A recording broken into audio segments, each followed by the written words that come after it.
ایک سیل پانی کے کہیں کنارے کہیں سے آ گیا, کیسے آ گیا آپ کو پڑھتے پڑھتے پڑھتے یہ سب کچھ بن گیا, یہ انسان بن گیا, یہ پہاڑ بن گیا, پتھر بن گیا. اس میں بھی کوئی نیکی بدی کا کوئی تصور نہیں ہے, آٹومیٹک پیدا ہوا, لہذا چلو گے ٹھیک, خود بخود ہو گیا, جو مرضی کرو جو مرضی کرو.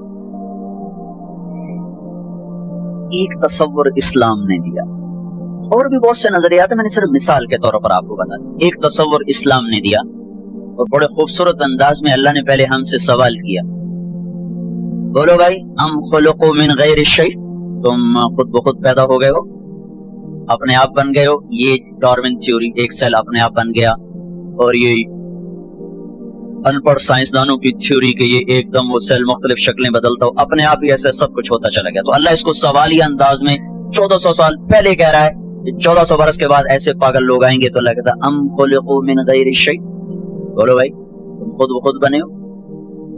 تو اس کا جواب تو آج کی سائنس نے دے دیا کہ نہیں, خود بخود تو نہیں بنے. پھر اللہ دوسرا سوال کرتا ہے, ام هم الخالقون, کیا تم اپنے خالق خود ہو؟ اب تو نے اپنے آپ کو خود بنایا ہے. اس کا جواب بھی نفی میں ہے, ہم نے اپنے آپ کو خود کہاں بنایا, ہمیں تو 4 سال کی عمر میں پتا چلا کہ ہمارا کوئی وجود ہے. اللہ تیسرا سوال کرتا ہے, ام خلق السماوات والارض, یہ زمین آسمان تم نے بنایا ہے؟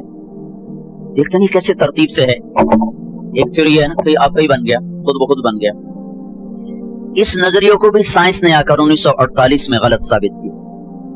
1929 میں کیلیفورنیا میں ایک سائنسدان تھا, وہ دیکھ رہا تھا تو اس نے پہلی دفعہ دیکھا کہ ایک بڑے منظم ردم کے ساتھ یہ ساری کائنات ایسے پھیل رہی اور ان میں بڑا ایک ربط ہے, وہ طاقتور ربط ہے, وہ فاصلوں کا تناسب. پھر اس پر انہوں نے مزید تحقیق کرتے کرتے 1948 میں وہ اس نتیجے پر پہنچے کہ یہ کائنات زیرو سے بنی ہے, ایک دھماکے سے بنی ہے, دھماکے سے.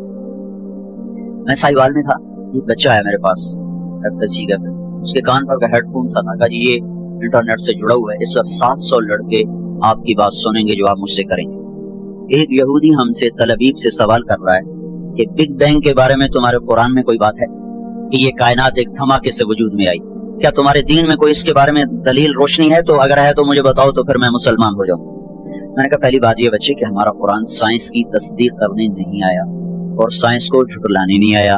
ہمارا قرآن ہدایت کے لیے آیا ہے, زندگی گزارنے کا طریقہ بتاتا ہے.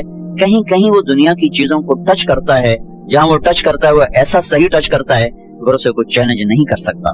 تو ایک آیت ہے جو اس کا ترجمہ نہیں, اشارہ ہم کیسے کر سکتے ہیں کہ اس سے اشارہ ہوتا ہے کہ اللہ تعالیٰ کہتے ہیں اولم یر الذین کفروا ان السماوات والارض کانتا رتقا ففتقناهما وجعلنا من الماء كل شيء حي افلا يؤمنون. یہ جو میرے منکر ہیں ان کو پتہ نہیں ہے کہ زمین آسمان ایک ملا ہوا مادہ تھا, ایک ملا ہوا رتق ہوتا ہے چیز اس طرح آپس میں مل جائے کہ پھر اسے جدا نہ کیا جا سکے. جیسے گوشت الگ ہے, سبزی الگ ہے, نمک الگ ہے, مرچ الگ ہے. جب ہم اس کو سالن بناتے ہیں تو ہر چیز مکس ہو کر اب نمک مرچ ہلدی اس میں سے نہیں نکل سکتی. اس کو عربی میں کہتے ہیں رتق, کانتا رتقا, یہ سب کچھ ملا ہوا تھا. اور فتق اس کو الگ الگ کر دیں, ففتقناہما, پھر ہم نے اس کو پھاڑا اور اس کو دھماکے کے ساتھ ہم نے اس کو پھیلانا شروع کیا. اثر کے بعد وہ آیا, کہنے لگا یہ وہ یہودی مسلمان ہو گیا. اس وقت سن کے چلا گیا, پھر اثر کے بعد اس نے آ کر مجھے بتایا کہ وہ مسلمان ہو گیا. تو ہمارے پاس یہ نظریہ نہیں ہے کہ آپ ہی بن گئے, ہمارے پاس یہ نظریہ اس کو اللہ نے بنایا ہے اور ایک نظام کے ساتھ. اچھا, پھر ایک پال ڈیوس سائنسدان تھا آسٹریلیا کا, اس نے پھر ایک اور بات ثابت کی کہ کوئی بنانے والا ہے, خود نہیں بنا. اس نے ڈارون کو غلط ثابت کیا, اور دوسرے جو دہریے, بہت سے دہریے سائنسدان تھے اب بھی ہیں, ان سب کی بات کو اس نے غلط ثابت کیا کہ یہ دھماکہ کسی نے کیا ہے, خود نہیں ہوا. کہ ہر دھماکے کے بعد تخریب ہوتی ہے, دھماکے سے تو تخریب ہوتی ہے نا, بنا کہ تعمیر. اگر میں جا کے ابھی اپنے مسجد میں کہوں کہ ہم وہ بیٹھے تھے لارنس کالج کی مسجد میں, وہاں ہوا دھماکہ, ہر لڑکا اڑتا ہوا اپنے بیڈ پہ جا کے بیٹھ گیا اور پرنسپل جا کر اڑتے اپنے آفس کی سیٹ میں فٹ ہو گئے. کوئی مانے گا اس کو؟ صاحب پاگل ہو گئے ہیں. کسی بات کبھی دھماکہ بھی ایسے منظم طریقے سے ہوا؟ دھماکے سے تو توڑ پھوڑ ہوتی ہے, نہ کہ اس سے کوئی شکل وجود میں آتی ہے یا کوئی تعمیر وجود میں آتی ہے. یہ کائنات میں واحد دھماکہ ہے جس نے اتنے خوبصورت انداز میں کائنات کو وجود دیا کہ کوئی یہ ماننے پہ تیار نہیں ہے کہ یہ دھماکہ اتنا عقل مند. دھماکہ تو پاگل پن ہوتا ہے نا, ہوئی اور یہ ادھر گیا وہ ادھر گیا. تو اس نے نا پھر ایک سیکنڈ کو 1000 حصوں میں تو تقسیم کیا جا سکتا ہے, 1000 سے آگے پھر وہ تقسیم نہیں ہوتا. تو اس نے یہ بات پروو کی کہ اگر ہم فرضی طور پر 1 سیکنڈ کے 10 لاکھ خرب حصے کر دیں، 10 لاکھ خرب حصے، جب دھماکہ ہوا تھا تو 2 طاقتیں پیدا ہوئی تھی، ایک گریوٹی اور ایک رفتار۔ ایک رفتار پیدا ہو کے دھماکے سے چیز پھیلتی ہے، ایک دم ابھرتی ہے، تو جب وہ دھماکہ ہوا تھا تو اس میں 2 طاقتیں پیدا ہوئی، ایک کشش گریوٹی، ایک رفتار سپیڈ۔ اگر اس وقت سپیڈ زیادہ ہو جاتی تو یہ کائنات بکھر جاتی، اور اگر اس وقت کشش اور گریوٹی زیادہ ہو جاتی تو یہ کائنات پھر سمٹ کے پھر زیرو ہو جاتی۔ اس میں اگر 1 سیکنڈ کے 10 لاکھ خرب حصے کیے جائیں اور 1/10 لاکھ خرب سیکنڈ کے برابر اگر رفتار بڑھ جاتی تو کائنات بکھر جاتی، اگر گریوٹی بڑھ جاتی تو کائنات زیرو ہو جاتی۔ تو یہ کوئی کیسے تسلیم کرے کہ یہ آٹومیٹک ہو گیا، یہ خود بخود ہو گیا؟ کوئی تو ہے، اور وہ کون ہے؟ یہاں آ کے وہ اٹک جاتے ہیں۔ تو ہمارے یہ اس بچے سے بھی پوچھو تو کہے گا اللہ نے زمین بنائی، اللہ نے آسمان بنایا۔ تو اس کو اللہ نے یوں جواب دیا، ان ربکم اللہ الذی خلق السماوات والارض فی 6 ایام، تیرا اللہ ہے جس نے زمین آسمان 6 دن میں بنائے، ثم استوى علی العرش، پھر عرش پہ تخت بچھایا، یغشی اللیل النہار، دن اور رات کا نظام چلایا، یطلبہ حثیثا، دن آگے چلتا ہے رات پیچھے چلتی ہے، اور پھر الشمس والقمر والنجوم مسخرات بامرہ، پھر اس نے سورج چاند ستاروں کو اپنے تابع کر دیا۔ تو ہمارے لیے ایک جواب آسان ہو گیا کہ سب کا بنانے والا اللہ ہے۔ پہاڑ کیسے بن گئے؟ والجبال ارساہا، اللہ نے گاڑ دیے۔ پانی کیسے بن گیا؟ کہ اللہ تعالیٰ نے بنایا، فسالت اودیۃ بقدرہا۔ زمین کیسے بن گئی؟ والارض فرشناہا فنعم الماہدون، اللہ نے بنا دی۔ میٹھا پانی کہاں سے آیا؟ وہ بھی اللہ نے بنایا، ھذا عذب فرات سائغ شرابہ، کڑوا کس نے بنایا؟ کہ وہ بھی اللہ نے بنایا، وھذا ملح اجاج، یہ کڑوا بدبودار۔ اللہ نے کڑوے پانی کو نا بطور نعمت کے ذکر کیا کہ سمندروں کا پانی ہم نے کڑوا بنایا، دریاؤں کا پانی ہم نے میٹھا بنایا۔ یہ ہمارے لیے کیا مزہ ہے، یہ ہمارے لیے کیا نعمت ہے۔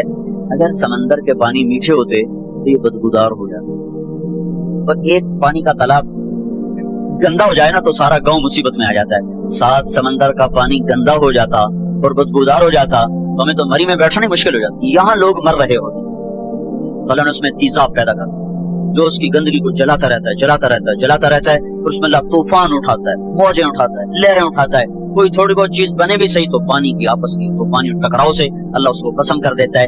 اب یہ نمک آتا کہاں سے ہے؟ اس میں نمک ہر وقت کہاں سے آتا رہتا ہے؟ اگر تو اللہ ہمارے ذمہ لگاتا، ہاں بھائی پانی کو کڑوا رکھو ورنہ یہ تمہیں تباہ کر دے گا، اس کی بدبو تمہیں برباد کر دے گی، تو پھر انشاءاللہ لارنس کالج والے سارے کھیوڑا کی کان کے آگے کھڑے ہوتے، ٹرک بھر رہے ہوتے جی، سب کی باریاں لگی ہوتی، ذمہ دار، تاجر۔ اللہ نے ہمیں اتنا نمک دیا، پوری دنیا میں اتنا نمک کسی کے پاس کوئی۔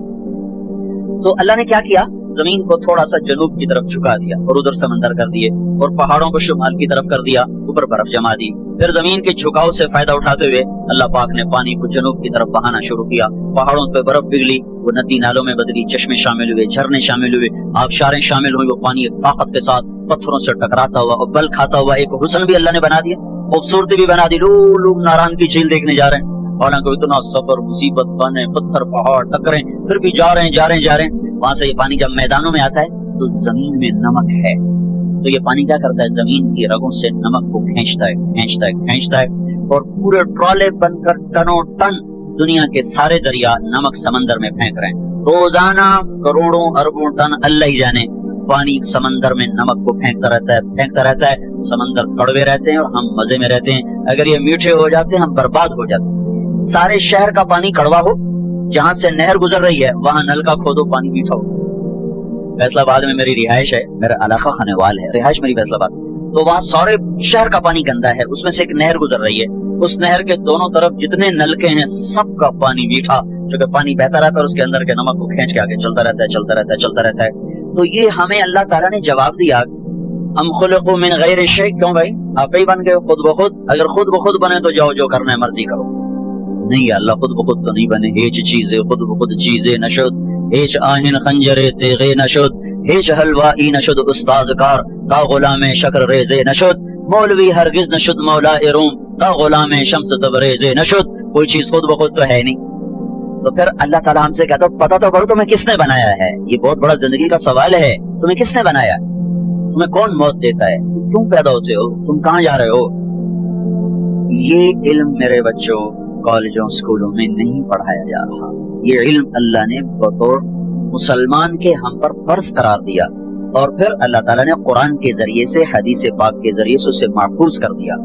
تو زندگی کا سفر شروع کرنے سے پہلے یہ طے کرو کہ تم نے زندگی گزارنے کیسی. تم اچھے ڈاکٹر بنو، اچھے انجینئر بنو، اچھے سائنسدان بنو، یہ ہماری ضرورت ہے، لیکن تم اچھے انسان بنو، اچھے مسلمان بنو، یہ تمہاری زندگی کا مقصد ہے. تمہارے اس اچھا بننے پر ہماری زندگی کا دار و مدار. ایک ڈاکٹر آئے ہیں میو ہاسپٹل کے، وہ ایم ایس ہیں، پہلے بھی ایم ایس آئے. سارے ہسپتال میں دوائیاں فری تقسیم ہونے لگی، ہر مریض کا علاج فری ہو رہا ہے. ساری دنیا میں ایسا نہیں ہو رہا، ساری دنیا میں ایسا نہیں ہو رہا. اور میو ہاسپٹل کے 18 آپریشن تھیٹر ہیں، سب میں دوا مفت جاری.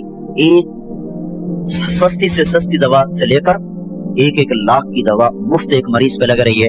ایک ڈاکٹر صحیح انسان آ گیا اور اس نے جتنا پیسہ، میں نے اس سے پوچھا، میرا دوست ہے، اتنے پیسے کہاں سے خرچ کر رہے ہو؟ جو حکومت فنڈ دیتی اسی سے خرچ کر لو.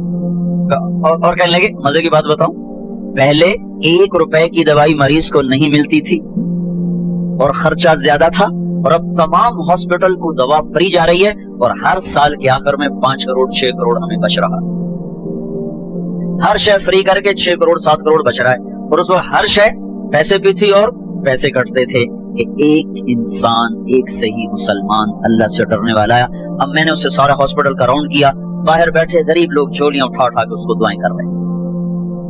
اور پہلے کیا ہوتا تھا، تو ڈاکٹر کہتے یہ دوا لاؤ، وہ بھاگ کے جاتے، پھر کہتے یہ دوا لاؤ. اندر مریض اسٹریچر پر پڑا ہوا ہے، اس کا اسپیڈ چیڑا ہوا ہے، تو بھاگ کے جاتے، پھر وہ دوا لاتے. جب پیسے ختم ہو جاتے تو پھر عورت اپنے کان کی بالیاں اتار کے دیتی، ہاتھ کی چوڑیاں اتار کے دیتی اور دوا لے کر آتی، اور پھر بھی دوا پوری نہ ہوتی اور مریض اسٹریچر پر ہی مر جاتے تھے. اور اب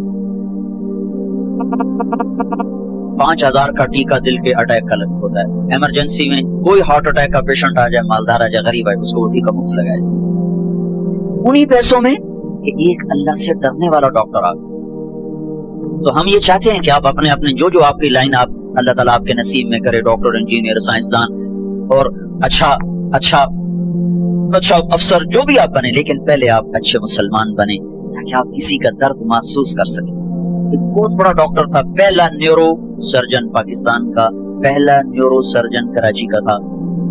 اس کے پاس ایک شخص آئے گا، جی ایک مریض ایکسیڈنٹل، میں نے اٹھا کے اس کو ایمرجنسی میں لایا ہوں، آپ برائے مہربانی اس کو دیکھ لیں. تو اس ڈاکٹر نے کہا پہلے میری فیس رکھو پھر میں دیکھنے جاؤں. اس نے کہا میں تو راہگیر ہوں، مسافر ہوں، میرے جیب میں پیسے نہیں ہیں، تو آپ تسلی رکھیں میں آپ کو پیسے دے دوں گا. نوجوان ہے بالکل، آپ برائے مہربانی دیکھ لیں. اس کے سر میں چوٹ آئی، کہ نہیں پہلے میری فیس رکھو میں پھر جاؤں. یہ تکرار ہو رہا ہے، وہ نہیں مان رہا. تو آخر اس نے کہا اچھا یہ میری چابی گاڑی کی آپ کی ہوگی، میں آپ کی فیس آپ کو ادا کر کے اپنی گاڑی کی چابی لے جاؤں گا، گاڑی آپ کے گھر چھوڑ جاؤں. ٹھیک ہے. گاڑی میں بٹھا کے جب پہنچے تو آگے ڈاکٹر صاحب کا اپنا بیٹا اور مر چکا تھا، اور ایک ہی بیٹا تھا، ایک ہی بیٹا، اور وہ مر چکا تھا. ڈاکٹر صاحب پاگل ہو گئے، جس کے لیے کمایا تھا وہی ہاتھوں میں چلا گیا. تو وہ ڈاکٹر زیادہ تھے، انسان کم تھے، تو اپنے بیٹے کو مار دیا. ایک انسان آیا، مسلمان آیا، اس نے سارے ہاسپٹل میں دوائیں فری کر دی اور الٹا پیسہ بچا کے دیا گورنمنٹ کو. اس وقت میرے عزیزوں جو باہر ہو رہا ہے نا، سوائے اس کے کہ پیسہ اکٹھا کرو، اس کے سوا اور کچھ نہیں ہو رہا. جب تم اللہ سے ڈرنے والے بنو، اللہ کے خوف سے اپنے شعبوں میں چلو، تو اللہ تمہیں عزت دے گا. تمہارے مقدر کا رزق کہیں نہیں جاتا. تو اللہ تعالیٰ ہم سے پوچھتا ہے خود بخود پیدا ہوئے؟ نہیں. اپنے خالق خود ہو؟ نہیں. زمین آسمان تم نے بنایا؟ نہیں. تو پھر پتہ تو کرو ہے کون؟ تو اللہ نے جواب دیا وہ اللہ ہے. اب دوسرا سوال پیدا ہوتا ہے مجھے کیوں پیدا کیا، میں کیوں آیا؟ تو اس کا بھی اللہ نے جواب دیا وما خلقت الجن والانس الا لیعبدون، تم اس لیے آئے ہو کہ میرے بندے بن جاؤ. تیسرا سوال ہے کہ اللہ یہ موت کیوں آ جاتی ہے؟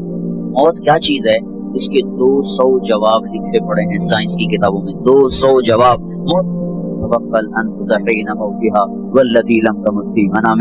اللہ ہے جو جسم میں سے روح کو نکال لیتا ہے اور انسان مر جاتا ہے. ایسا طاقتور جواب کہ کوئی اس کو چیلنج نہیں کر سکتا. موت کیوں آتی ہے؟ اللہ روح نکالتا ہے. موت کے بعد کیا ہوگا اس کا جواب بھی دنیا میں کسی کے پاس کوئی نہیں. ساری دنیا کے عقل والے کہتے ہیں ہیہات لما توعدون، قرآن اس کو خود بتا رہا ہے، ہیہات لما توعدون، موت کے بعد کچھ نہیں ہے.